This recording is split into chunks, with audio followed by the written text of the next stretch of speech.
Welcome back to our course on how to research.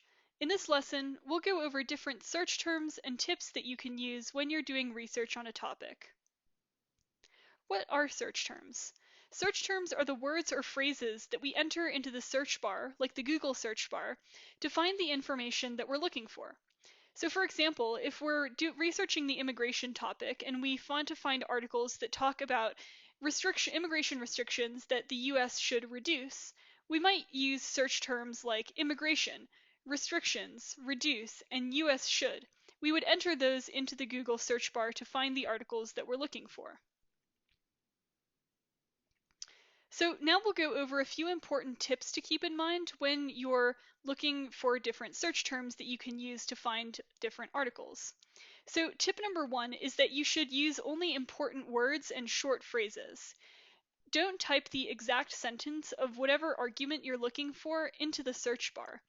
The reason for this is that different authors will phrase the same argument in different ways. So it doesn't make sense to phrase the argument that you're looking for in one specific way, because that will limit out a lot of other articles that might be useful to you. Instead, you want to write only the most important words of the argument that you're looking for into the search bar. In other words, one way to think about this is that you're only including words that you think all authors making this argument would have to use. To put this in context, let's look at a few different examples. So say that you're looking for an article to support the argument that immigration will stop war by promoting US economic growth. Don't enter that exact phrase into the search bar. The reason that you don't want to do that is that other authors might make the same argument but phrased in a different way. For example, instead of writing what we have here, they might write, immigration prevents war through economic growth. In that case, the words like will, stop, by, and promoting are unnecessary because authors can use different connecting words to make the same argument, like the example we just gave. So instead of searching that exact phrase, you can just use the key and most important search terms that are from that particular argument. So in this case, we can use immigration, economic growth, and war, because those words are really at the core of the argument that we're searching for, and these terms exclude unnecessary connecting words. Let's look at a second example. So instead of searching the exact phrase, reducing immigration restrictions will cause Congress to fight over other laws, we should choose only the most important words from this argument and then use those as our search terms. So specifically, we'd search immigration, Congress, and fight in the search bar. This is because you could make the same argument but phrased in a different way. Instead of saying reducing immigration restrictions will cause Congress to fight over other laws, some authors might say Congress will fight over reduced immigration restrictions. This is the same argument but phrased in a different way. So we used only the search terms that are at the core of the argument and exclude these unnecessary connecting words. Why don't you give this a shot? Pretend that you want to find an article that makes this argument. The US should reduce immigration restrictions because they are immoral. Pause the video and write down what you would enter into the Google search bar to find an article that makes this argument. In this case, you shouldn't have searched something like the US should reduce immigration restrictions because they are immoral. In other words, you don't want to type that exact phrase into the search bar. Instead, take out the key words from that argument that you think have to be included in any article that you find. So those key words might be immigration, restrictions, and immoral. When those three words are used together in the search bar, you're going to find a lot of articles that make the same argument. They might just phrase it in different ways. Therefore, by choosing only words and search terms that are at the core of the argument that you're looking for and excluding all these extra words, or by not searching exact phrases, you can find as many articles as possible that support the argument you're trying to make. Now, let's look at a second tip for finding different search terms. So one tip is to use synonyms. Let's go over first the definition of a synonym, or what a synonym is. Words are synonyms when they have the same meaning or at least a very similar meaning. So for example, beautiful is a synonym for pretty. You can find synonyms for words in a thesaurus. You can just search that on your computer and type in a word and try and find synonyms for it. So the reason we use synonyms is that they help us find more articles because some authors will make the same argument using different words. In the previous slides, we talked about the importance of eliminating unnecessary connecting words. Right now, we're talking about how some of the important words that we used earlier have synonyms, and so we should use synonyms for those important words in order to find more articles that make the argument that we're looking for. Let's look at an example. Immigrate and immigration may not be mean exactly the same thing, but they have very similar meanings, and authors making arguments about immigration will likely use one of those two or both of those words. And so we should try using both of those as search terms. Second of all, say you're looking for proposals about what the US should do. Instead of always using the search term US should, you might try using the search term US ought, because those two phrases have very, very similar meanings for the authors who use them. Another example is using the words moral or ethical. These two words are pretty close synonyms to one another. For example, you can probably find articles that say immigration restrictions are unethical, or you could find reducing immigration restrictions is ethical, or reducing immigration restrictions is moral. Those are all making the same argument, just with words that are synonyms for one another. So by using those synonyms, you can find more articles that support the argument you're trying to make. When you're using synonyms or using different search terms, one key tip that we'd recommend is to record terms that you've already used. You can do this in whatever way works best for you. You might just write them down on a Word document or a piece of paper. Maybe you'll make a table. But you want to keep track of the search terms that you've used before so that you don't end up repeating yourself, since that can waste a lot of time.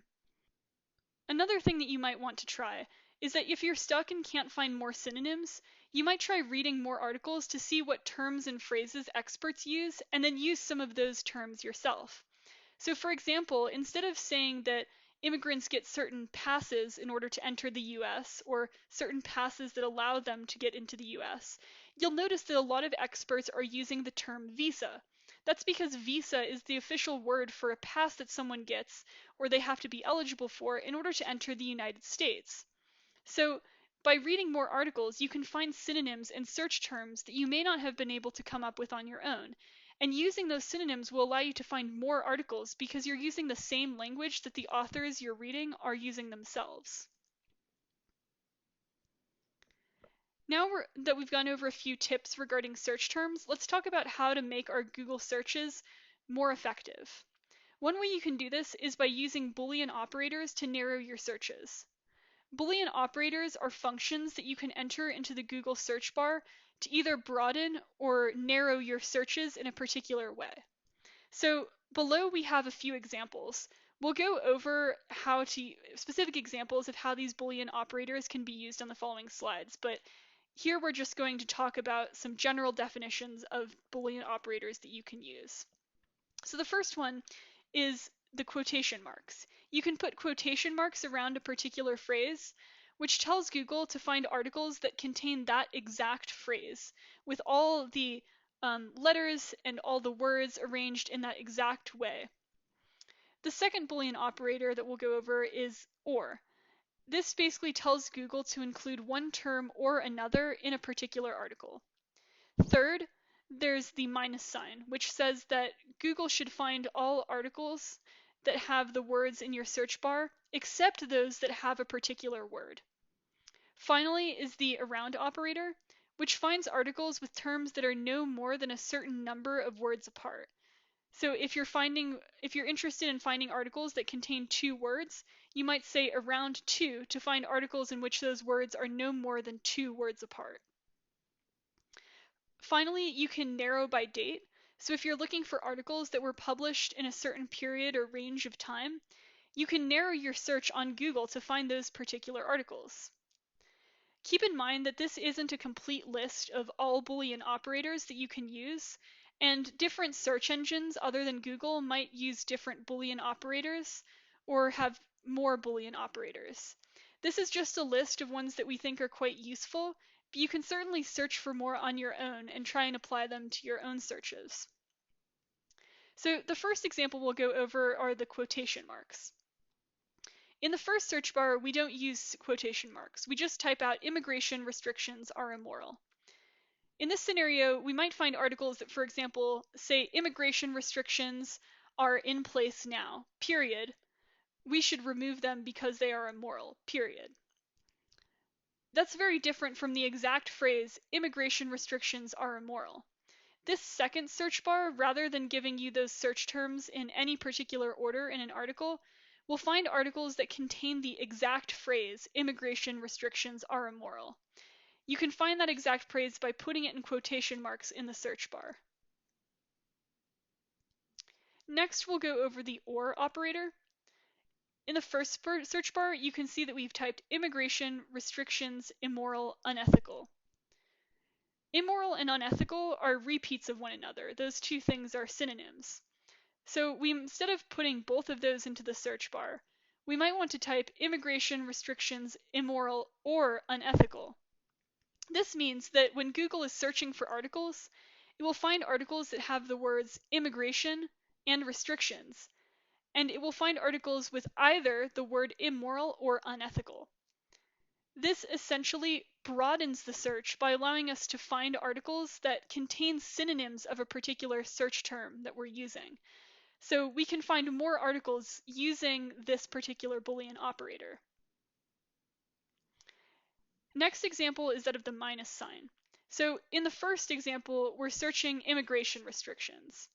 In the second search bar with the Boolean operator, we've done immigration restrictions minus citizenship.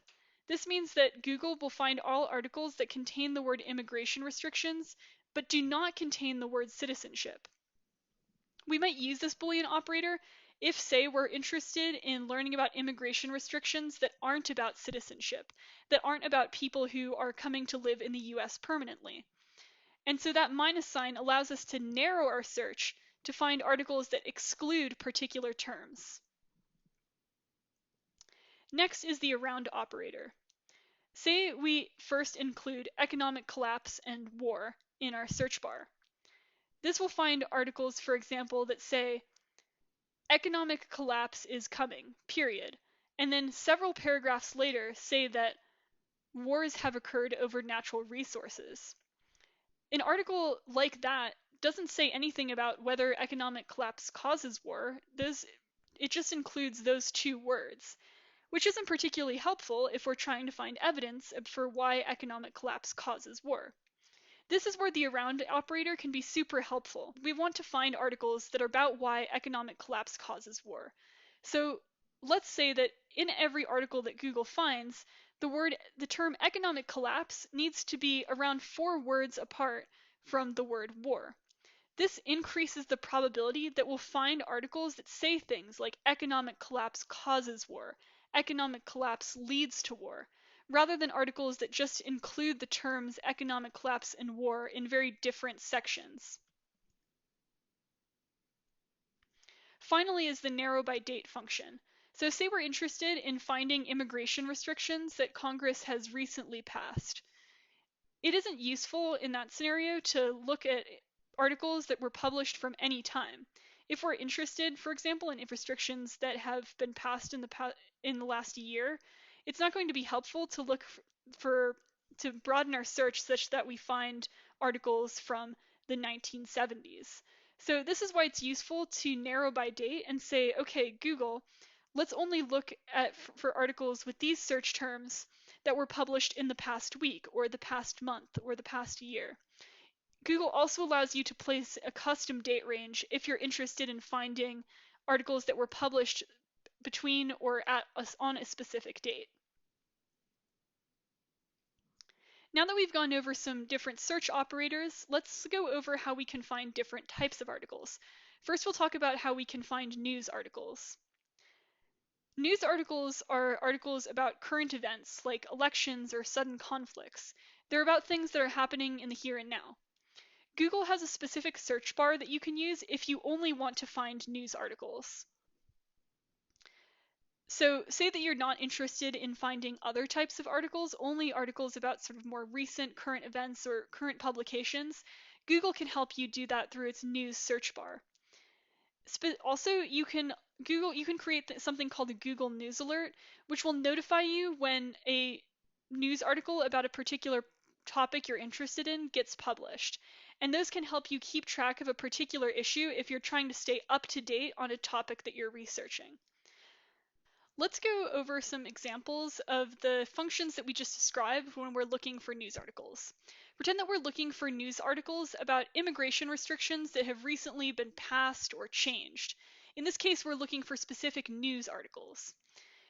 Rather than searching immigration restrictions on just the All tab of Google, which will give us even non-news related articles, like articles from a government website or just general informative websites, we can go to the News tab and only have Google give us specific news articles about immigration restrictions.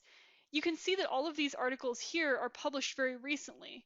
A lot of them were published only a week ago, 3 weeks ago, 2 weeks ago, even so recent as 23 hours ago. And all of these articles are about current events. This is about a recent extension of immigration restrictions. Another article about a recent extension of immigration restrictions. An article about how Biden said he'll reverse Trump's immigration policies on some instances. These are all news articles because they're sort of much shorter than other articles and they're written about more current events, and we can find them using the News tab. Let's also go over how we can use Google News Alerts. If you just search Google News Alerts into the search bar, you can click on the first link that comes up, and it'll bring you to this page.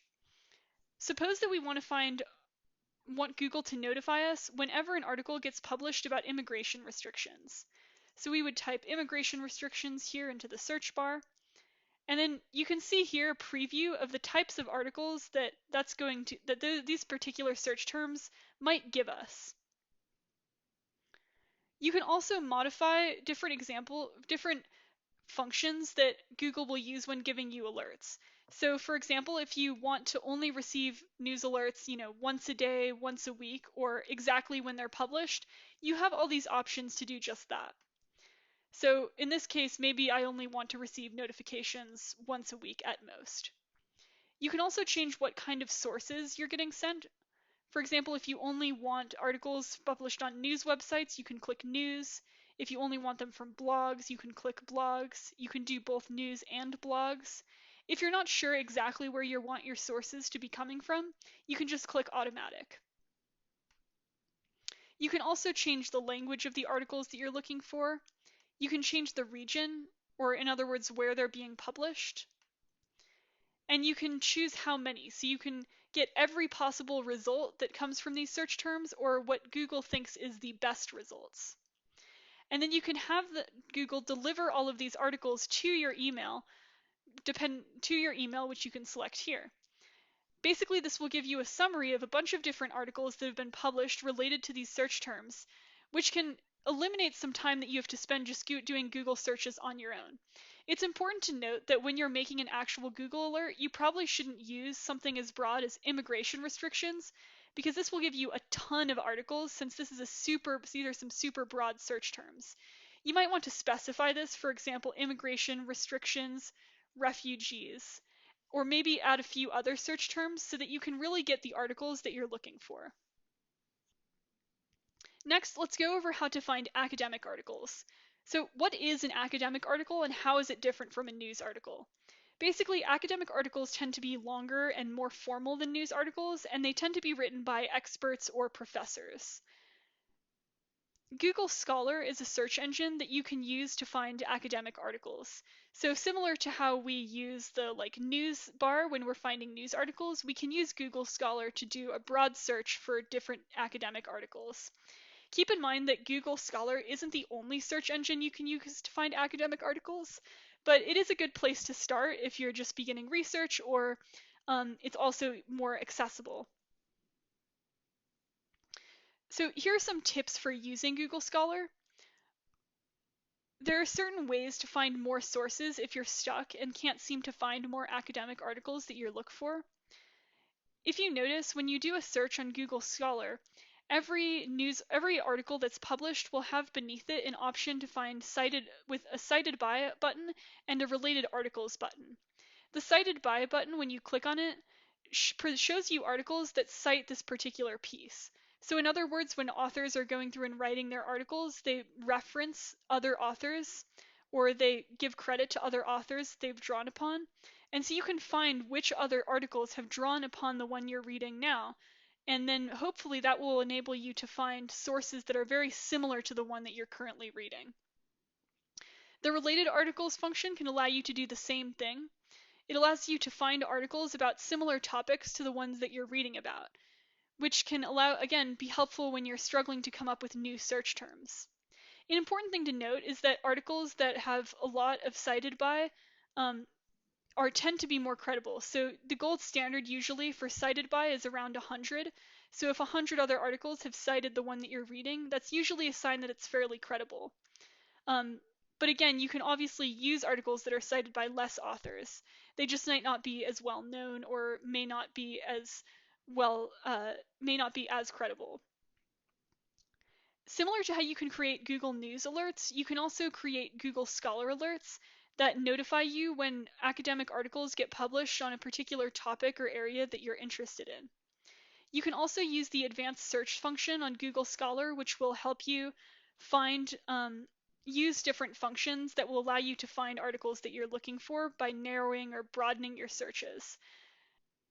We're now going to go over a specific example of how to use Google Scholar. You can find Google Scholar just by searching it in the Google search bar and then clicking on this link that comes up. Now we're in the Google Scholar search bar. We're going to continue with the previous example of just finding published articles or academic articles about immigration restrictions. A bunch of articles come up. These are all different academic articles about immigration restrictions. You can see how this is different from the news articles section of Google. Some of these articles were published a long time ago. This one was in 2006. This one's from 2013. This one's from 1986. And all of these generally are about experts in the fields. You can see they're published by different academic journals or different professors. We can even open one of the articles to see that some of them are a lot longer or are found on other databases and are much more formal looking than some of the news articles that we found before. Now that we're on Google Scholar and we can see all these examples of different academic articles, let's look at the different functions that Google Scholar allows us to use. In this case, for the first article, you can see that it was cited by 274 other authors. This means that 274 other authors cited this article called Unsecured Borders, Immigration Restrictions, Crime Control, and National Security. If we click on this button, we can find all those articles that cited the one that we first looked at, and some of these might be relevant or helpful for the research that we're doing now. We can go back and then also look at the Related Articles button to find articles that are related to immigration restrictions, crime control, and national security. You can see all these titles are quite similar to the ones we were initially looking at, and these other academic articles might be helpful for finding evidence to support the argument we're trying to make. There are other functions we can use to narrow our search, so we can, similar to the narrow by date function on Google, we can narrow down to articles that are published since a particular time. So we might want to find articles published since 2020, since 2017, or we can enter in a custom range like 2016 to 2017 if we're only interested in articles that have been published in that time range. And then we click search. We can go back and also sort these articles either by relevance or by how closely they match or fulfill our search terms, or we can sort them by date or by when they were published, how recently they were published. In this case, you can see the 2020 articles are appearing first, rather than the 2006 articles. We can also see that we can do an advanced search if we click on the tab in the upper left-hand corner of the screen and go down to advanced search. Advanced search does similar things to the Boolean operators we were describing earlier. We can find articles with all of the following words, like immigration restrictions, or we can enter an exact phrase that we're looking for, like immigration restrictions are immoral. We can find articles with at least one of the words, and we can enter those words in here, this search box. We can also find articles without the words. So similar to the minus Boolean operator, we might write citizenship here if we're interested in articles about immigration restrictions that don't have the word citizenship. We can also narrow down our search to find words that are in the title of the article or are anywhere in the text of the article. This can be really helpful because if we're interested in articles that just contain these words or where these words are a minor point, we might click anywhere in the article. But if we want an article which has immigration restrictions in the title, we can click this button. We can also find articles written by specific authors, articles published in specific journals, or again, articles that are published in a specific time range. Finally, let's take a look at how we can create Google Scholar alerts. We can see here that we can look at different alerts different search terms that we want our alert to return. So in this case, say that we want immigration restrictions in quotes because we want to find articles that have the exact phrase immigration restrictions anywhere in the article. Then we can just enter in our email address and the number of results that we want to receive. Then periodically, Google Scholar will just send us a list of articles that have been published that contain the criteria we've specified. Or in this case, it will send us, say, periodically 10 articles that are about immigration restrictions. This can be, again, helpful just like the Google News alerts because it means that we can spend less time going through and actually doing Google searches ourselves on a regular basis. So the final question presents itself, what if I can't find more articles? What if you've used every search term that you can possibly come up with, you've consulted the thesaurus, you've used terms that authors use, you've used Boolean operators and tried all these different search functions, and still you just can't find the articles you're looking for, or you can't find more articles on a particular topic? Well, there's still a lot that you can do. Each article will cite different articles about similar topics. If you get stuck, you can always try reading the articles that your authors have already cited. Each article, you can find what your authors cite in usually different places depending on the type of article. So those could be in the footnotes, on a works cited page, on a references page, on a bibliography, or in the case of news articles, you might find them hyperlinked to different sentences or words. We will now go over the different citation styles that we talked about on the previous slide. Suppose that we want to find the sources that this particular author cited.